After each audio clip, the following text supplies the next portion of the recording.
Okay, well, here we are again this morning for more coffee and questions.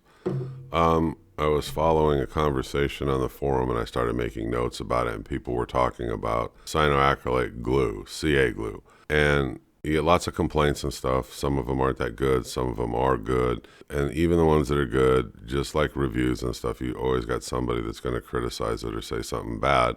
But I wanted to see what is it that people use the most. Now, what I use the most is pretty much what the forum uses the most. We use Stickfast. That's a brand, a manufacturer. I'll put up a picture in a minute. And Starbond. So I'm not saying that there is not other good ones out there. Those are the two that I pretty much use. A lot of people seem not to like Stickfast as much as Starbond, but to me, it's what's on sale a lot of times, or what I can get the best deal on when I do my Amazon shopping. So let me put up some pictures. We'll go through questions and answers, and we'll see what other people think as well as myself. One moment. Okay, I got a few pictures up off of Amazon, and so the first question is, when you're looking at these, do you want thin, medium, or do you want the thick? Now, they each have a different purpose. I mean, depending on what you're going to use it for in woodworking or whatever you're going to be doing. Now, I generally buy the thin. We'll go through the reasons why in a minute, but you have your choice. So you want to take a look at and see which one, you're going to need for whatever project you're doing. Okay, let's move into the questions and answers, and let's see if we can throw up some things that you might want to think about. What do I use it for? I use it for a lot of things, but primarily around Christmas time, I make writing pens, and the sleeves are made out of wood. And so what I do is I use the CA glue as my finish on these because it's very fast setting. It's very hard and durable finish, because a lot of finishes I've used on pens, because people handle them so much, finish seems to wear away fast. But with CA glue, this stuff gives it a really super strong hard coating. So that's primarily what I use it for. Next question.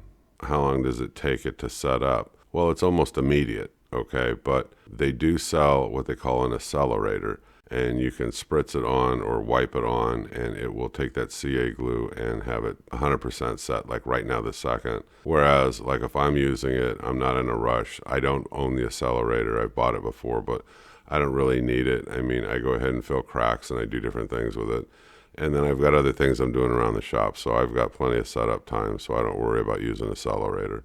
But it's a good product. I mean, accelerator, there's nothing wrong with it. And a lot of people that turn pens or use them on different turnings, I mean, they love using the accelerator. So there's nothing wrong with that. How thin is thin? Well, imagine thin being like water, the medium like I don't know, like a syrup, and then like the thick would be like liquid dishwashing detergent or something. It's pretty thick. How do you store it? Okay, some people say you can put it in a freezer. I don't. I have an outside refrigerator in my garage. I put it in there when I'm not using it. And so then the next natural question is there a shelf life? Well, I'm sure that there is. I don't know the answer to that, to be honest with you. I've got a bottle in there now that's been in there probably 8 to 9 months. And when I take it out of the refrigerator and I use it, it's still just as good as the day that I bought it. So I'm not sure of the exact shelf life. If somebody knows, drop a comment below. But I know if you keep it in the refrigerator, you'll increase the longevity of it. So I always keep it in there. Safety tips. Okay, this thing gives off a really noxious fume. I mean, it's like, wow.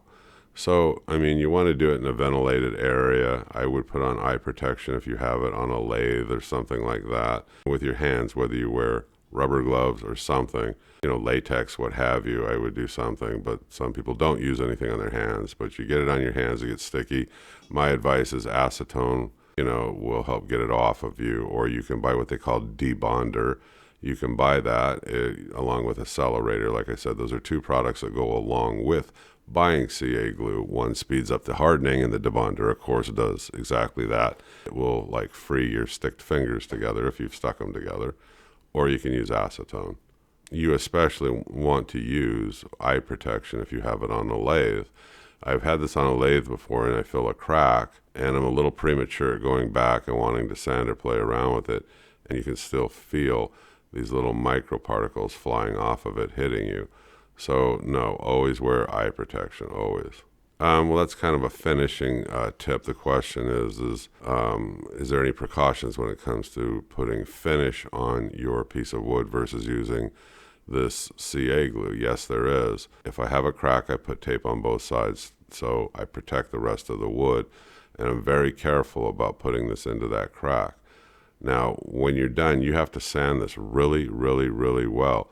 This stuff will not take a finish. It will come through your finish. But if you've sanded it incredibly well, and then you go over it with any other finish, I mean, you'll be fine depending on what you're using this for.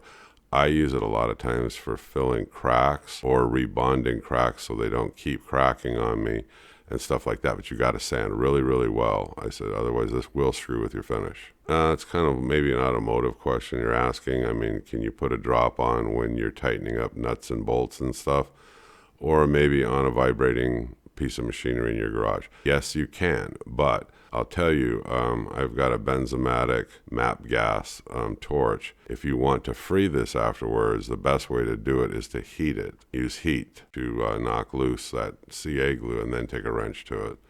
But yes, you can. You can use it like Loctite, but I would tell you just get some Loctite. But if you want to use CA, yeah, you can. I've used it before that way, but I don't do it with regularity. Why would I, or what would be the purpose of using the thick? Well, let's say I've got a void or like a divot in a piece of wood, or I've got like a bad like little crater or something and I want to fill it. Well, let's talk about the thin. I use the thin and I mix it with sawdust, or I can mix it with coffee grounds or anything else, and I can fill the void, let it harden up and sand it, and I can kind of make it look the way that I want. The thick would work really well too if you've got some really like punky looking, divots and stuff like that, because it will fill it in and it'll be much more flush as a filler. So there is a purpose for it. I have used it in the past. It's just not something I do on a regular basis. I use the thin probably more than anything. That's me. I mean, other people, look, they might use the medium more than anything, or the thick.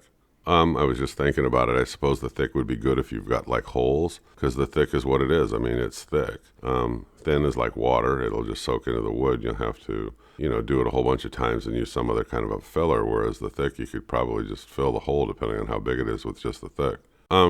Okay, it is what it is. It's CA glue, okay? But yes, I use it as a finish like on pen turnings or very small turnings on my lathe because it works so incredibly well. If you have a larger project, let's say you're working on a bowl or a larger piece of flat work, it's not cost effective, first of all, to start using CA glue. The other thing is really not a finish. But it works wonderfully as a finish on small things. Big things, it's hard to control, because if you're putting it on, you have to work incredibly fast. Whereas if it's a small pen and it's on a lathe and it's spinning at, let's say, 500 RPMs, I can wipe this on, leave it alone, let it dry. You have a bigger project, you're going to get lots of lines and stuff like that. But yes, you could use it, I suppose, if you wanted to. The cost is going to go up on you, because if you put 3, 4, 5, 6, 7 coats or something like that, you're using a lot of it. And you're going to find on larger turnings, it's hard to control the flow, even if you have it on a rag and you're wiping it on as the lathe's turning or whatever you're doing, and you're going to get marks in it on the larger one. You're going to have to sand those, do it again, sand them. Not saying it's impossible. I just think it's a big pain. I think it works wonderfully on small stuff. That's just my thoughts. What do I use as a filler? Well, sawdust primarily. I've used coffee grounds, and I've used different materials. You can buy little bags of coral, little bags of ground stone online at, I think Rockler and a lot of these places sell them, but that just keeps adding to the expense of things. I have things at hand, like I said, like sawdust, and it's free, but that's what I use. It depends on what you're doing. You might want ground up turquoise or something. These sites have those things available. I've used them. I just don't currently use them on anything, but yeah, you can do that and it'll bond. Yeah. Besides a finish, what else would I use this on a lot? Sometimes I get a wood that's a really nice, pretty wood, and I have it on the lathe, but it's got some areas in there that are like rotted. We'll call them, generally they call them a punky area, but they're kind of rotted, and I know that they're not any good. And so you want something in there to stiffen it up. This works wonderfully for that. I just put a bunch on there in drops. I let it dry real good. Sand it. I might do it, 2 or 3 times, and it will take all of those really weak, punky fibers and harden them. Now, when I go to sand it, it'll work out great. It'll blend in as long as you don't slop it all over the project, And then when you put a finish on there, it actually turns out really, really good. And you don't have to worry about all those little fibers falling off or coming off. Now, the other thing I've done is if you're a wood turner, and I do wood turning, if you do a natural edge bowl and I want to keep the bark on there, I can go right around the rim and add some of the CA glue to that bark as it touches the rest of the wood, and it kind of hardens it up so that bark doesn't come off. So then when you're done sanding and you're done putting a finish on this, it's a really pretty looking bowl with a natural edge because it's got that bark rim all the way around it. Can you talk about how you do your pen turnings? That's another video. I mean, I'll remember. I'll put one up on that. There's plenty out there on YouTube on how to use CA glue on, on pen finishes, on writing pens and small objects. What I will tell you is I generally do 10 coats. And like I'll put the first one on, that'll raise the wood fibers. I lightly sand it, very lightly. I could use 1,000 grit or maybe 1,500 just to knock down that raised grain. Now I put 2 more coats on there. I hit it very lightly like a scuff with super fine sandpaper, just very lightly. Clean it off. I build up another 3 coats. I do the same thing. Then I build it up, and just before that last one, I do one more real light scuffing, and then I put one final coat on there, and they turned out pretty darn good. I mean, I like the outcome of them. When you're totally done, of course, you can put wax or something else on top. A lot of times I tend not to because I really like the look of what they are at that point. That's a whole nother video, but I hope it answered your question. Well, I do retract what I said. I said I put wax. I don't. The best thing that you can use is a plastic polish. There's plenty of them at AutoZone, Riley's, whatever, because of automobiles. It's just an automobile. It's a plastic finish polish. I think Plastex is the one that comes to mind that I use, and it works fantastically. And it's lasted me forever because you're only putting like 1 drop and you're rubbing it. So, and that'll polish up that CA glue just like it polishes up plastic. So that's a very general answer to your question. I wanted to stay focused more on just the types of glue here. Okay, that kind of wraps up the questions and answers for this review on CA glue. Which would I buy? Like I said, I mean, it depends. I like Starbond and I like Stickfast. Both of them have got 4.5 stars because both of them have got complaints. Oh, that doesn't work. I got a bottle and it just doesn't do what it's supposed to. I have to question sometimes if people use things correctly. And, I don't believe what these reviews say. A lot of times, yes, there is truth to them. I go to the forum that I belong to and we talk about it. And if I had to rank the top 1, 2, or what have you, these 2 are always at the top as being like top performers in the area of CA glue. So I give it a 2 thumbs up. This is what I use, and I explained to you the reasons why. I hope you folks enjoyed the video, and I hope you keep watching. Give me a thumbs up, hit subscribe, and I'll see you again soon. Bye-bye.